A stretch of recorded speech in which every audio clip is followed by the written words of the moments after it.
Hello guys, good morning. So today's video, ayan. Andito kami sa Shali today guys. So dito ako maglilinis sa sala, dito sa first floor. So ayan, yung mga things dito sa taas inside sala. So ayan, itutur ko kayo dito sa loob. So ayan siya. Ayan yung enter ng first floor. Actually, tulog pa yung mga amo. So ayan. Puntahan natin yung labas. Ipapakita ko sa inyo yung labasan. Yung dagat-dagatan dito. Actually, hindi lang ito matagal. Kasi maglilinis pa ako. Hindi pa ako tapos maglinis. So, ayan. So, ayan guys. Dito tayo sa labas. So, ayan yung dagat. Chalet dito sa Kuwait. So, ayan. Diba ang ganda ng tubig? Actually, hindi yan siya God creation. Actually, man-made.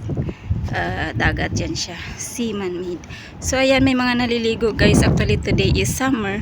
Pero, hindi naman siya gaanong mainit kasi nga, paparating na yung winter. So, ayan, naliligo yung mga tao dyan o sa kabilang ano. Ayan. Ayan sila. Actually, guys, sobrang lakas ng hangin. So, ayan, yung mga buildings dito na walang bubong, puro semento. Pare-pareha yung laki, yung design. No, diba kung makikita nyo? Di tulad sa Pilipinas na, syempre, pare-pareha may bubong, syempre. So, ayan, dito puro semento yung atip. So, ayan sila. Kung mapapansin nyo guys, yung mga tanim dyan sa paligid, unti-unting namamatay. So, ayan kasi nga winter. So, ayan yung malunggay dati na kinukuhanan namin. So, ayan, patay na siya. Ayan. Dati, sobrang dami yan. Sobrang fresh ng dahon. So, ngayon, namatay kasi nga winter. Hindi siya nakasurvive. So, ayan. So, ayan guys. Ayan na yung dagat-dagatan nila. Ayan yung mga boat. Ayan. So, dyan nagtatambay yung mga amo pag winter. So, ngayon kasi nga summer, hindi sila makatambay kasi sobrang init. So, ayan yung mga upuan na tinakpan. So, ayan guys.